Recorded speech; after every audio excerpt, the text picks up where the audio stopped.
محمد عبد الرحمن صاحب نے ایک سوال پوچھا، لکھتے ہیں کہ کیا فرماتے ہیں علماء کرام اس مسئلے کے بارے میں کہ زید کہتا ہے کہ دیدار الہی عقلاً ممکن نہیں ہے، کیونکہ ہر چیز کو دیکھنے کے لیے اس کا کسی جہت میں ہونا ضروری ہے اور اللہ تعالیٰ جہت سے پاک ہے۔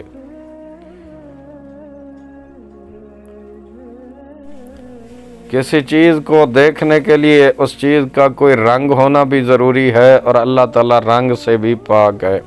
حضرت عائشہ اور دیگر کئی صحابہ کرام رضوان اللہ علیہ مجمعین نے نبی اکرم صلی اللہ علیہ وسلم کو معراج کی رات اللہ تعالیٰ کی رؤیت کے وقوع کا انکار فرمایا۔ لکھتے ہیں برائے مہربانی عقلی و شرعی دلائل کے ساتھ جواب عنایت فرما دیں کہ نمبر 1، رؤیت باری تعالیٰ کے متعلق اہل سنت کا درست عقیدہ کیا ہے؟ کیا اللہ تعالیٰ کا دیدار عقلاً ممکن ہے؟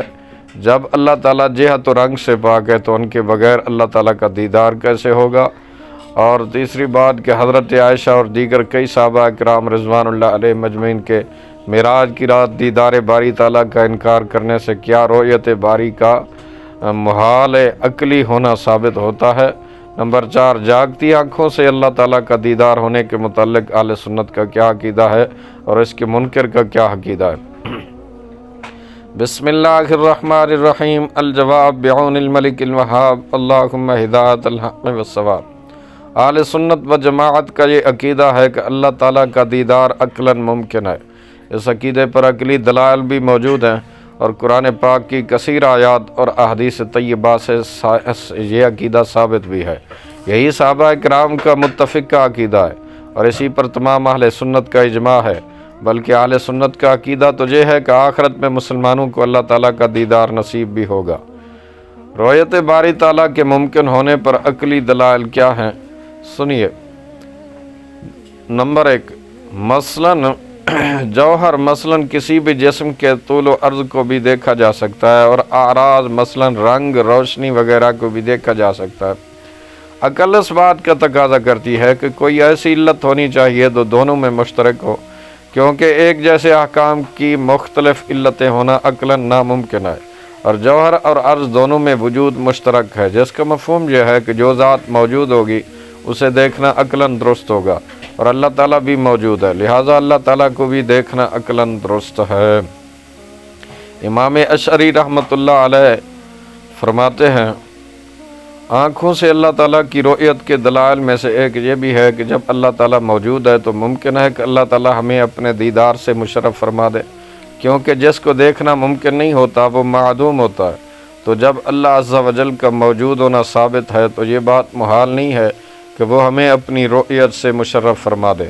40 فی اصول الدین میں امام فخر الدین رازی رحمۃ اللہ علیہ، جن کی وفات سنہ 606 ہجری ہے، فرماتے ہیں، متکلمین یہ دلیل دیتے ہیں کہ جوہر کو دیکھنا ممکن ہوتا ہے، رنگ کو دیکھنا بھی ممکن ہوتا ہے۔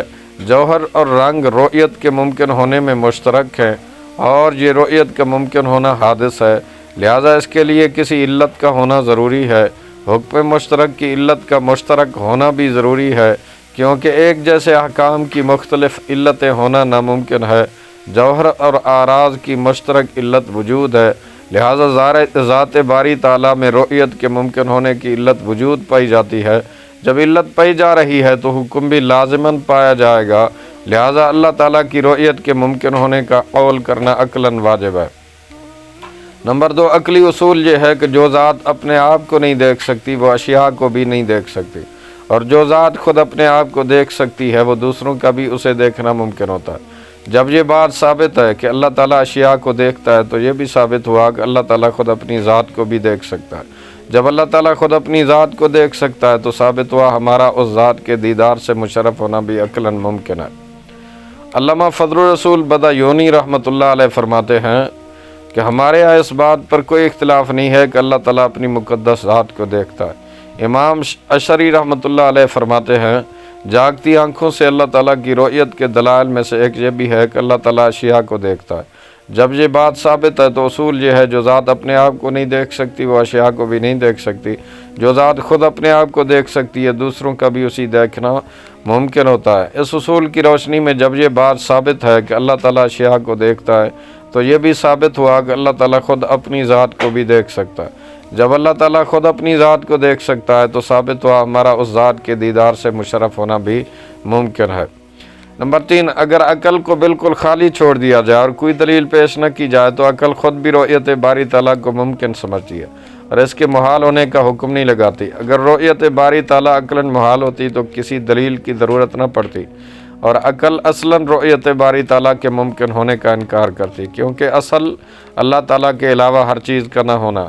علامہ سعد الدین تفتازانی رحمۃ اللہ علیہ فرماتے ہیں، اگر عقل کو بالکل خالی چھوڑ دیا جائے تو جب تک رؤیت باری تعالیٰ کے محال ہونے پر کوئی دلیل پیش نہ کی جائے اس وقت تک عقل رؤیت باری تعالیٰ کے محال ہونے کا حکم نہیں لگاتی، جبکہ اصل عدم ہونا ہے، یعنی اللہ تعالیٰ کے علاوہ ہر چیز کا عدم ہونا ہے۔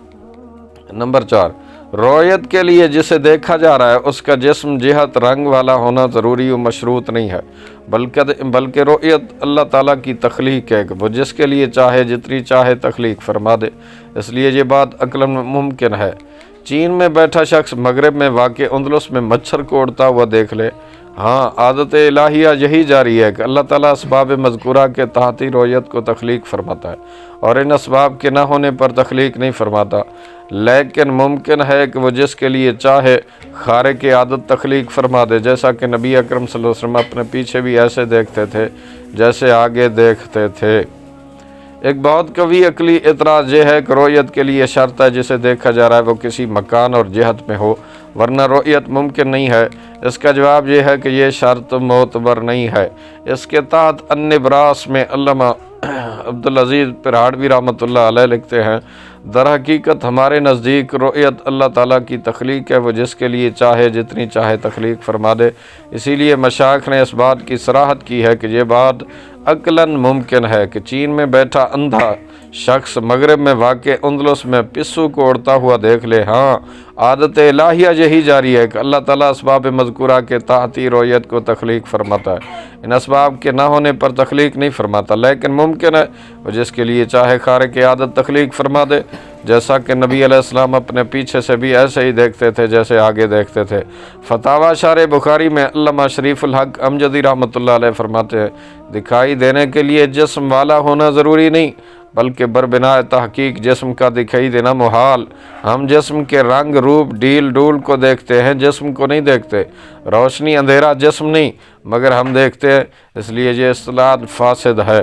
نمبر 5، رؤیت کے لیے جسے دیکھا جا رہا ہے اس کا جہت اور رنگ والا ہونا ضروری و مشروط تسلیم کر بھی لیا جائے تو یہ بات ممکن ہے کہ یہ شرائط فقط دنیاوی معاملات میں ہوں یا جواہر و اعراض کے دیکھنے کے متعلق ہوں، اور اخروی معاملات اللہ تعالیٰ کی رؤیت میں یہ شرائط نہ ہوں، لہذا اس سے کسی بھی طرح اللہ تعالیٰ کی رؤیت عقلاً محال ثابت نہیں ہوتی۔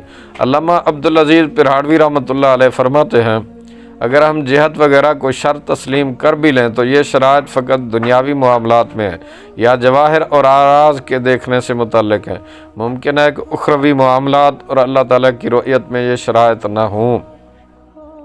دیدار الہی ممکن ہونے پر کئی شرعی دلائل ہیں جو کہ ہم اگلی ویڈیو میں عرض کرتے ہیں۔